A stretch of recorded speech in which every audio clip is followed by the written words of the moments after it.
Hello and welcome to this episode of Demystified as we explore home cooking in a modern world.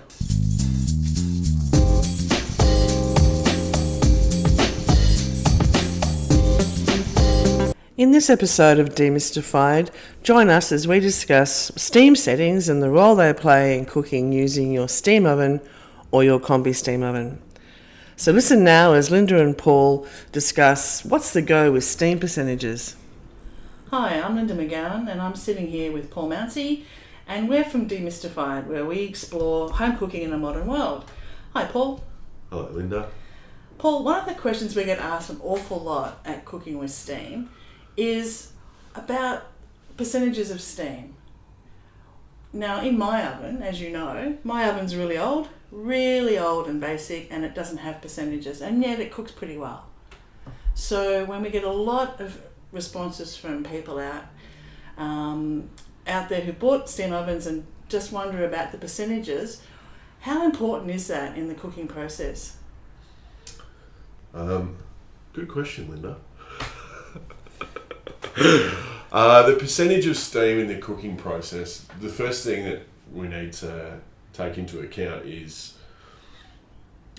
what cooking process we're using. So combi steam ovens these days are essentially multi-function ovens that do a multitude of different things. Generally when I'm training people on talking about percentages of steam, we are talking about it when we are using a combi oven in a combination mode, meaning dry heat and steam together. That's the only time I discuss percentages, because when we are doing standalone steaming, steam is steam is steam, and percentage is null and void to what we're cooking. So, percentages of steam within cooking in a combination mode, the best way to understand it is to think about what you want from your dish at the end. So, as an example, if we're cooking some bread, we want it to have a nice crispy golden crust, we want to add a smaller amount of steam. If we are cooking a chocolate cake, which we want to be super moist and not have as much of a crust as, let's say, a loaf of bread, we want to add more steam. So the rule of thumb is more steam, less crisp, less steam, more crisp.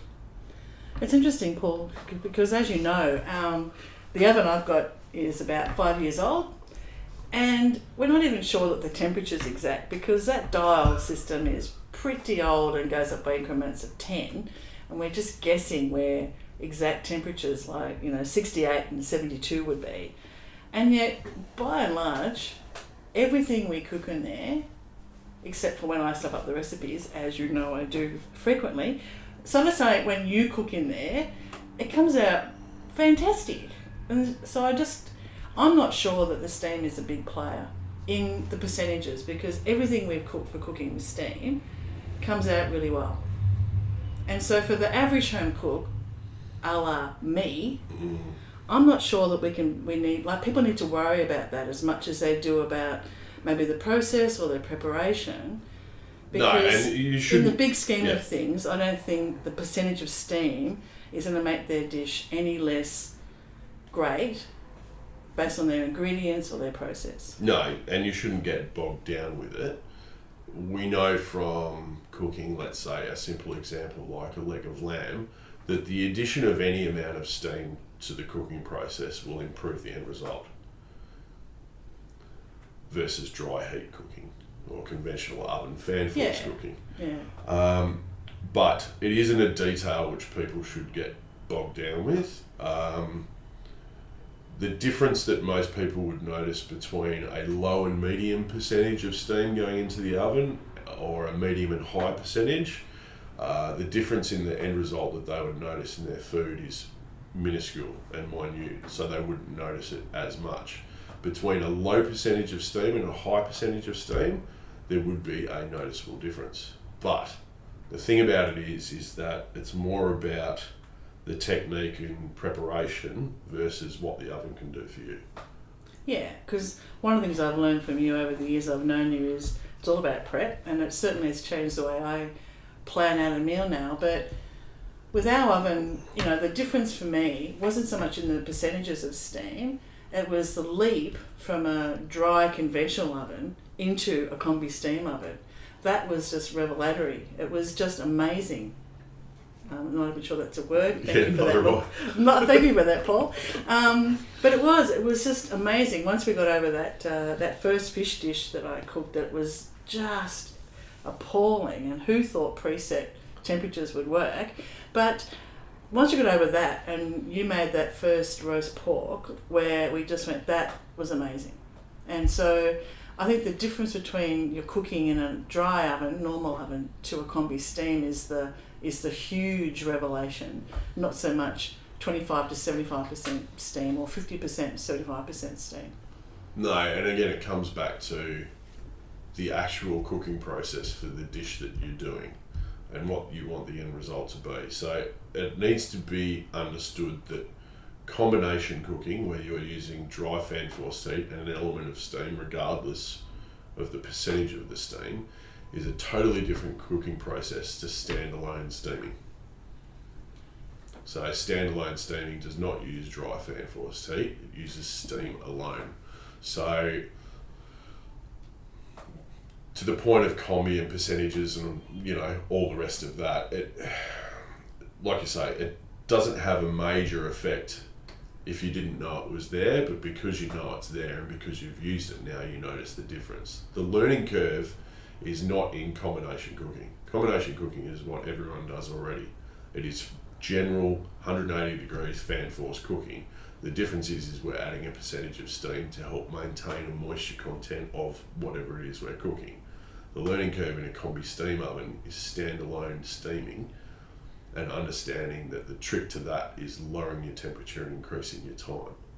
So standalone steaming is the learning curve. Combination cooking is what people already know and already do in their regular day-to-day ovens. It's just that they don't have steam going into them.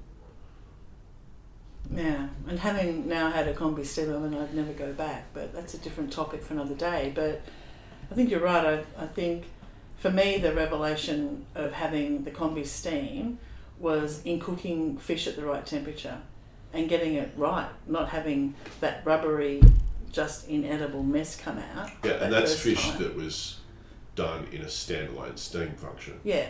Versus essentially a baked fish done with a combination function. Yeah. There needs to be a distinction made, and so many brands will use so many different terms and marketing terms, especially for what these appliances do.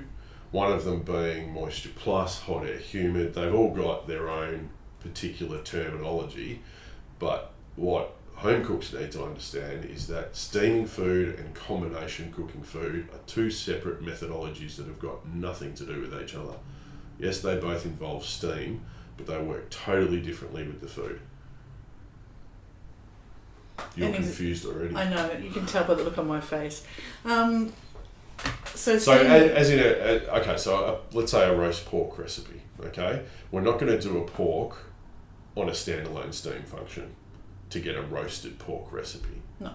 We're going to use that combination function to get a roasted pork recipe, because standalone steaming will only get to 100 degrees because steam doesn't get any hotter. So the maximum temperature on a steam setting you can set on any combi steam oven on a steam setting, a standalone steam setting, is 100 degrees. And it is humid, moist air. On a combination setting, you can put X element of steam into the oven and you can cook anywhere between generally 100 and 240 degrees. And that's where we do our roasted pork.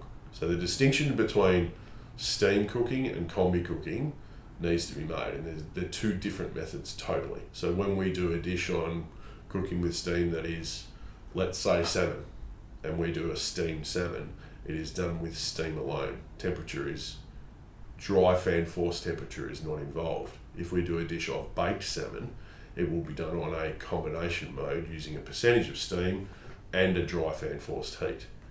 The dry fan forced heat will cook the fish much quicker and give us a totally different result to standalone steaming. Yeah. I think. Well, I must admit, I just still get a bit confused by some of this, and as long as I've been involved with cooking with steam, is amazing to me how much there is to learn about food and preparation. And every time you and I talk, I always go home with something different to talk about and think about when I'm cooking and preparing food. And and I love the steaming function, not only for how it cooks food, but in proving bread. I also love looking at some of the different manufacturers who release their notes and their books on how to use their combi steam ovens, and they often refer to proving bread, leaving the dough on the bench for a period of time, and it's like, duh, hey guys, put it in, it can do it for you. Yeah. And it's like they've forgotten how good these ovens are, or they don't quite know how good they are and how versatile they are. Yeah, and that's again showing a standalone steam function where we're working with a humid environment to activate the yeast. Whereas when we go to bake our bread, we are using a combination mode with a high temperature and X percentage of steam. It doesn't matter what, but generally a smaller percentage of steam to bake the loaf. So, given that we are talking about, modern cooking for home cooks, or modernistic cooking, I suppose you would talk about it, for home cooks, we're not in the, business of changing the way people cook. We're in the business of trying to improve their end results through the appliance. So a bread is a really good example, and people's different understanding, and manufacturers for that matter, their different understanding of, doing something as simple as proving a bread. There is methodology and technique behind it, and hitting a bread proof function on your oven, if you have one, fantastic. I can almost guarantee you that you could do it manually and set your oven to 40 degrees on a steam setting, and away you go, and it'll do exactly the same job. So we kind of look at what you can do manually rather than what a manufacturer has dictated to you through preset options. Well, as you know, I hate preset options, because in my oven, which is about 5 or 6 years old, they just don't work. In fact, none of the settings, and I love that even the test cases for the oven I've got is get a packet cake mix and put that in. And I thought, I haven't spent this money on an oven to do a packet cake mix, buddies. But none of the temperatures for veggies work. Certainly I know from experience, the fish does not work.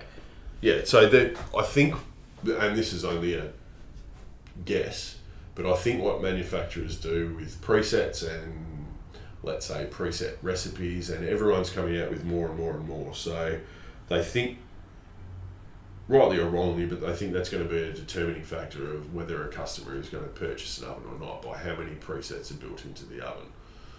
My view on that is that's not the way to sell an oven, but nonetheless they are there, and so they're constantly growing. So you'll get a manufacturer that has got 80 preset functions, and these aren't, not functions, but programs. And then you'll get one that's got 160 and then 200. The problem is that I see it, is that a manufacturer will over-engineer a preset program on purpose, because you being the customer is going to spend $2, $3, $4, $5, $6, $7, up to $10,000 on an oven and expect to be able to put your chicken in and have it cook perfectly. Now, if the chicken's slightly overcooked, you'll let that slide through a preset program. If the chicken is undercooked and raw and you've had it on a preset function dictated by the manufacturer, are you going to be happy with spending your 10 grand on your oven then? No. Wouldn't have thought so. No.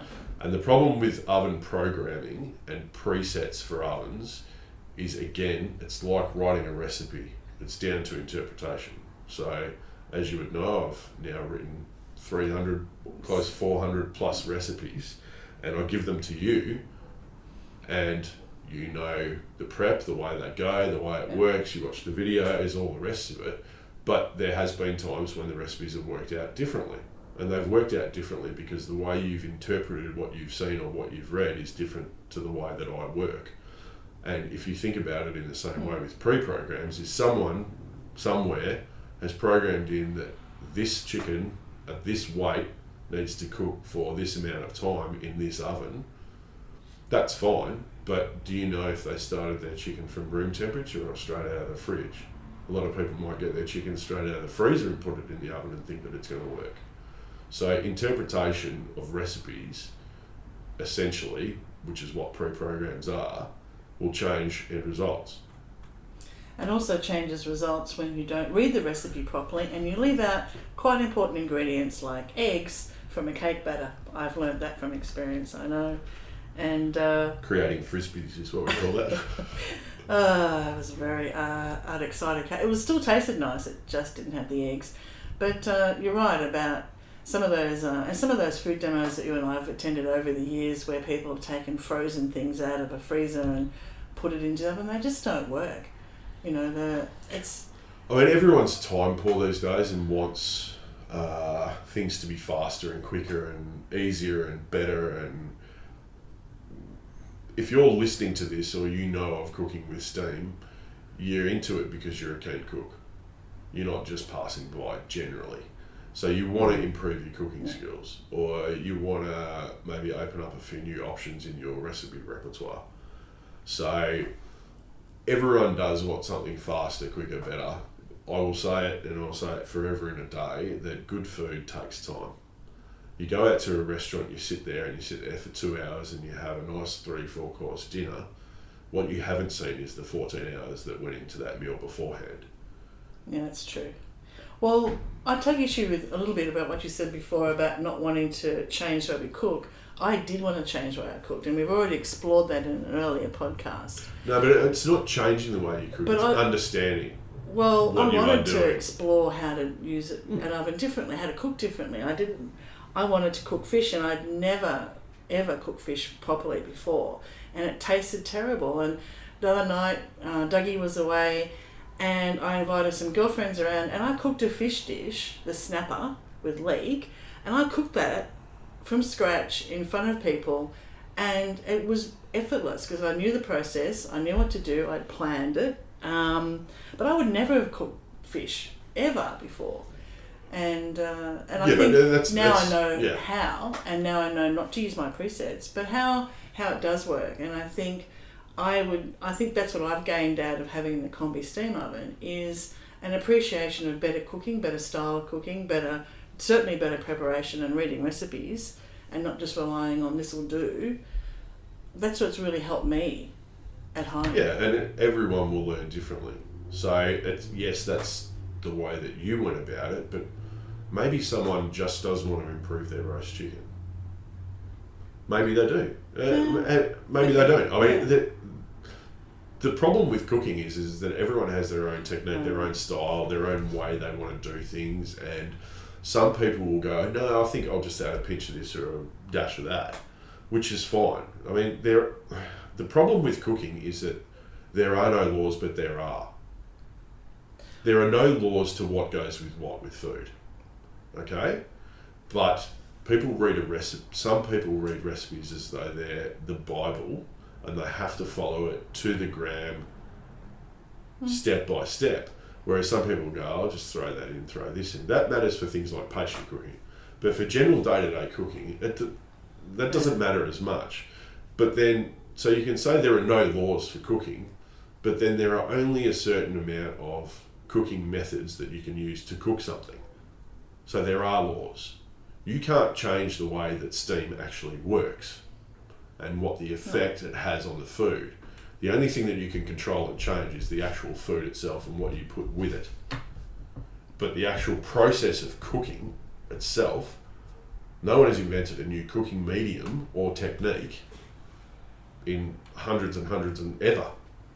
As an apprentice, you are taught the 10 base level techniques of food: frying, shallow frying, deep frying, grilling, steaming, baking, roasting. There's a finite amount of cooking techniques and mediums which we can use, and they're the rules that you are bound by, but the rules that you aren't bound by is what you decide to put with your chicken.